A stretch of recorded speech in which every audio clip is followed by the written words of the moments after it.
वैदिक स्रोत जो है उनमें त्रिमूर्ति का क्या वर्णन है, क्या व्यवस्था है। वास्तव में पुराणों में त्रिमूर्ति ब्रह्मा, विष्णु और शिव करके शामिल हैं और इनको भगवान की गुणावतार भी कहते हैं। गुण के अनुरूप भगवान के जैसे विविध प्रकार के अवतार होते हैं, लीला अवतार, गुणावतार, शक्त्यावेश अवतार आदि विविध प्रकार के लीला की जो व्यवस्था हमारे धार्मिक ग्रंथों में बताया गया है। तो हमारे विभिन्न जो पुराण है, वो पुराण में त्रिमूर्ति का विस्तृत रूप से हमें वर्णन मिलता है। त्रिमूर्ति जो है हमारे धर्म के तीन प्रमुख देवता ब्रह्मा, विष्णु और शिव के रूप में त्रिमूर्ति को जाना जाता है। यह देवता सृष्टि के विभिन्न कार्यों के लिए और यह प्रकृति के जो गुण के स्वामी के रूप में यह जिम्मेदार है और इनका पूजा भी इनकी पूजा भी उसी दृष्टि से किया जाता है। जैसे ब्रह्मा को हम सृष्टि के विषय की दृष्टि से देखते हैं कि ब्रह्मा को सृष्टि को कर्ता के रूप में मानते हैं और यह पुराण की प्रमाण है। और यह सृष्टि की उत्पत्ति और सृजन के जो देव हैं, ब्रह्मा जो है ये चतुर्मुख है, यद्यपि इनके आदि काल में पंचमुख थे और विविध पुराण में प्रसंग आते हैं जो एक मुख के कैसे विध्वंस हुआ और ये चतुर्मुख कहा गया है, जिन्हें 4 वेद का ज्ञान प्राप्त किया है। इन्हीं से वैदिक परंपरा की प्रणाली मतलब वेद का इन्होंने प्रसार किया था सबसे पहले, जिनको भगवान से वेद की प्राप्ति हुआ और इन्होंने वेद की प्रसार किया। तो विभिन्न पुराण जैसे ब्रह्मांड पुराण, विष्णु पुराण, शिव पुराण, भागवत आदि सृष्टि कार्य विस्तार के संबंध में जो वर्णन किया गया है, यहाँ पे ब्रह्मदेव जो है ये देवता के मुख्य जो है भूमिका पाया जाता है।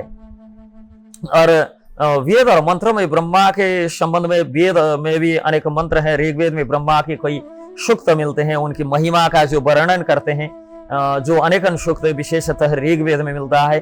भगवान जो विष्णु है, ये विष्णु भगवान जो है सृष्टि के पालन कर्ता के रूप में पूजित है। वो संसार के रक्षा और पालन के कार्यों में लगे हैं।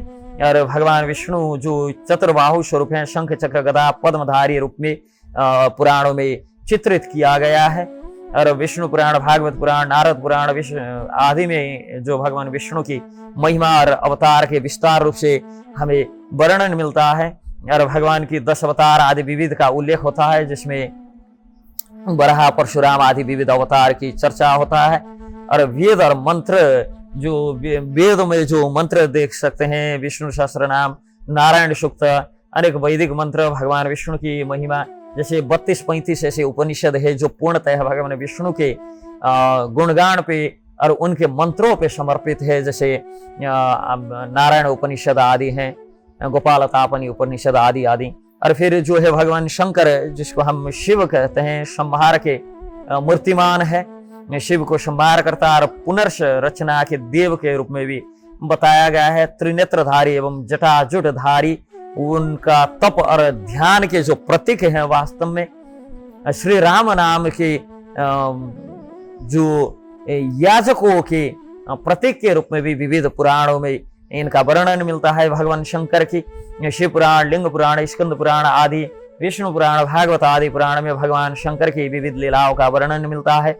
नटराज के रूप में उनका तांडव नृत्य जो सृष्टि स्थिति एवं लय का भी प्रतीक के रूप में स्थापित है। और भगवान शंकर के संबंध में शुक्ल यजुर्वेदीय रुद्राष्टाध्याय है, महामृत्युंजय आदि मंत्र है और रुद्र सूक्त प्रमुख है, जो भगवान शंकर की शक्ति और महिमा साथ में उनकी उपासना की विविध मंत्र के संबंध में चर्चा करते हैं।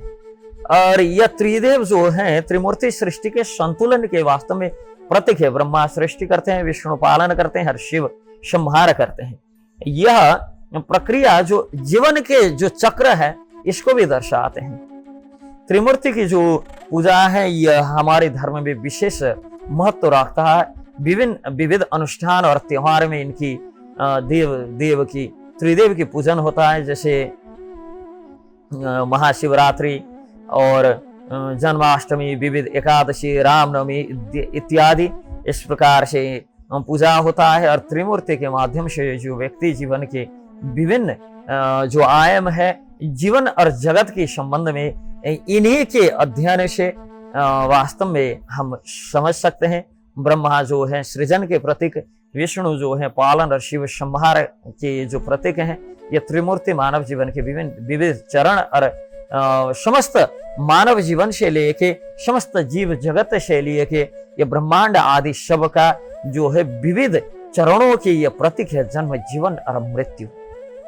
तो पुराणों में जो त्रिमूर्ति का वर्णन मिलता है, यह बहुत गहन वर्णन मिलता है, जो ब्रह्मा विष्णु और शिव के विभिन्न रूपों में कार्य को स्पष्टता जो करता है। त्रिमूर्ति का धार्मिक और सांस्कृतिक महत्व हिंदू धर्म के मूल तत्वों में से ये एक है। ये जो है सृष्टि के संतुलन, जीवन के चक्र और आध्यात्मिक ज्ञान का प्रतीक के रूप में हमें समझना चाहिए। त्रिमूर्ति की माध्यम से व्यक्ति जीवन के विविध जो आयाम है, विविध चरण है, इसको हम समझ सकते हैं। अपने धर्म और आस्था को हम इसी से मजबूत भी कर सकते हैं। जो भगवान के ये 3 गुणावतार है, ये गुणावतार की इस प्रकार विविध शास्त्रों में व्याख्या किया गया है। अब इसका विस्तृत रूप से अध्ययन करने के लिए तो पुराण का ही अध्ययन आवश्यक है। हमें से 10 मिनट 12 मिनट में ये सब व्याख्या समुचित रूप से नहीं हो सकता है। हरे कृष्ण।